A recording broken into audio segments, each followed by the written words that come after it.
The Smack Off is Friday. Smack Off 30.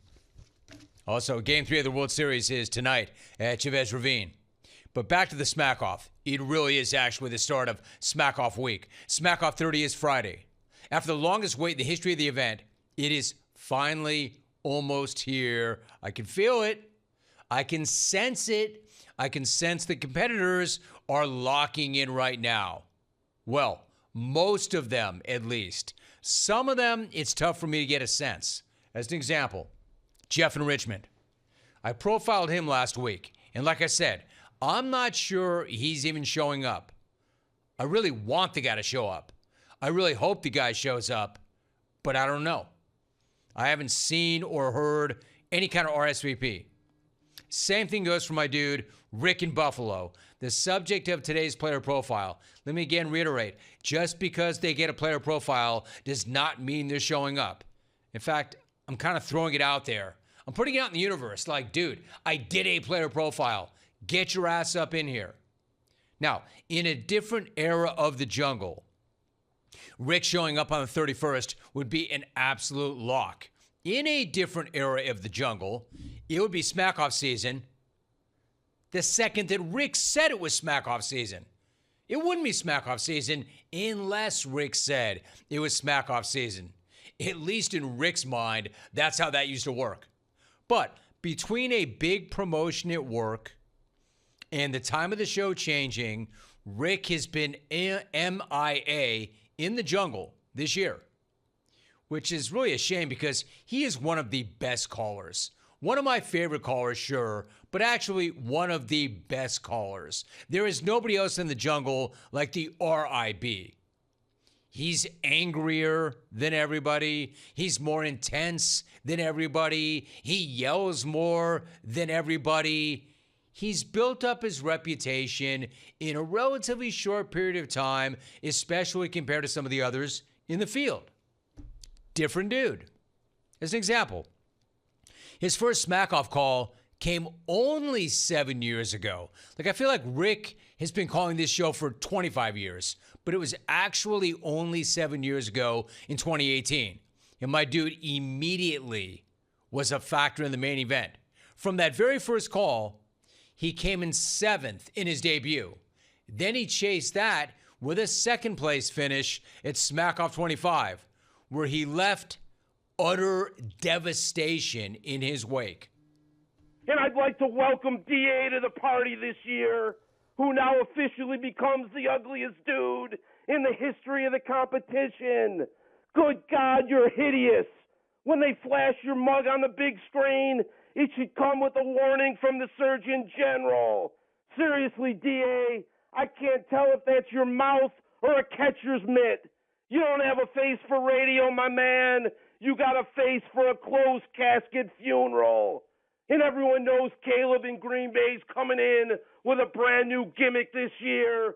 But could you kindly spare us with that on Wisconsin nonsense? The only things you should be on, Levy, are a diet and a woman. Now get to work, fat boy. And if I were you, Vic, I'd patch in my phone calls too, 'cause you haven't made a good one in 5 years. Don't hate me 'cause I got angry. And I had to laugh when Vic said he'd never attend a clone stock in fear that, and I quote, he'd never see another vagina. Well, good news, Vic. You can attend all the clone stocks you want, 'cause whenever you want to see a vagina, just sit on your toilet and look down, you friggin' scumbag. Incredible smack. And incredible. Barely missed sitting atop the podium. The BIC narrowly edged out the RIB for that strap. And unfortunately for Rick, he has never come that close again. Rick might actually be the best to never win one.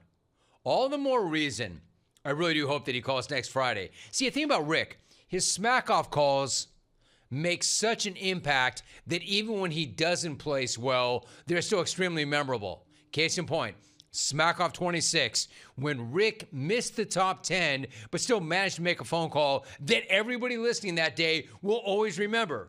Because Rick's target that day was none other than his own deceased father. People keep asking me, Jim, when are we going to get to meet your fat-ass old man? That son of a bitch dropped dead in January. And people say dreams don't come true. I'm not saying I hated my old man. Actually, that's exactly what I'm saying. Hey, Rick, can you bring over a pizza? Hey, Rick, the Twinkie Bowl's getting low. Hey, Rick, I'm out of Slim Jims and Diet Coke. Hey, Pops, can you leave me the hell alone for 5 friggin' seconds? Warn my fat-ass old man being the chicken wing king post-mortem. That's if they serve chicken wings in hell. Unwar grown men who say their fathers are their best friends. Get some real friends, you friggin' losers. Man, how did my man not break the top 10 with that? That must have been some kind of year for calls. How do you not break the top 10? I'm not saying you win with that, but how do you not break the top 10 with that? You know, like, it might seem harsh until you get to know Rick. That's just Rick's sense of humor. That's just how Rick says he loves you. That's how you know Rick cares. If he's running vicious smack in your direction. If he says he hates your guts, it means he really loves you.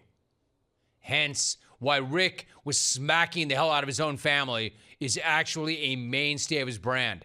If being old, fat, and stupid is all it takes to be a major league ump, I'm going to have my old man wire his resume tomorrow. 3 Raptors fans in May turned into 3 million diehards in June. My skank mother-in-law even went up for the parade. This drunk bitch is going on 70 and still wants to party like it's Woodstock 69. And there's no bigger a-hole Yankee fan out there than my old man. I didn't bring my entire family, just my wife and my girlfriend. Ever since the first time I played catch with my old man, I've had a deep affinity for lovable fat guys. War road rage with the kids in the back seat.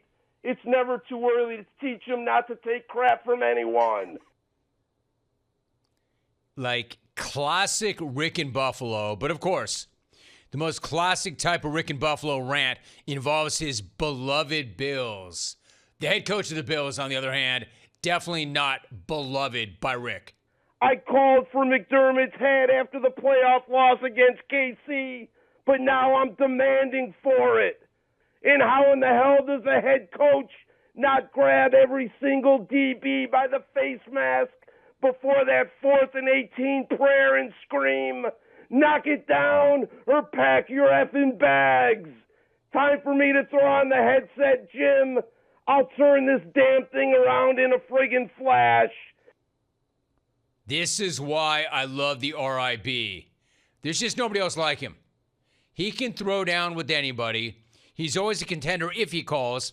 He finished 4th at the last smack-off. He's probably the best to never win one, and I'm confident his best call to the jungle hasn't even happened yet. The question is that call going to come on Friday? I don't know. I really don't know. I really hope it does. This is why I'm working so hard on this profile to put it out there in the hopes that I can somehow hook this guy. I hope he makes the call because there truly is nobody else like this guy in this here jungle. Nobody like this guy. With all due respect, James Phillip, it ain't smack-off season till Rick in Buffalo says it's smack-off season. John in New York, I love how this loser starts every one of his calls saying the show's so funny, he almost drives his truck right off the road. Hey, John, do us all a favor and finish the job. Your wife will secretly celebrate, and your kids will be a lot better off. Just when I thought Leffen Laguna couldn't get any softer, he's all over Twitter saying he's a wine connoisseur. Well, guess what, Leff? I'm an a-hole connoisseur, and I sniffed you out pretty quickly. I'm not into weigh-ins. I'm not into banana hammocks. I'm not into glamour shots, and I'm not into empty threats. I'm here for one thing, and one thing only, The fight. I may sound like I'm 80, but I got the robustness and bedroom prowess of a 20-year-old. Just ask Vic and NoCal's old lady. She'll be thrilled to tell you all about it. What's wrong, Left? Another writer's strike in Southern California. Kyle Brandt. Good morning football. Are you kidding me, dude? I tell you what I think, but like every other football fan, I've never seen the show. I'm flying so high today, Jim. Not even the sight of Hawk's ugly face can bring me down. Vic's no longer the Broadway Joe guaranteeing Super Bowl wins. He's the drunken idiot throwing himself all over Susie Colbert. Vic's like the old family dog who you finally got to put down. You feel terrible about it, but when all he's doing is running into walls and peeing on the carpet, there's no other choice. You loser. You hack. You fat ass. You sociopath. You scumbag. God, you're a loser. Fat boy. Don't come get some, you bitches. Fat boy. The RIB. That is the RIB.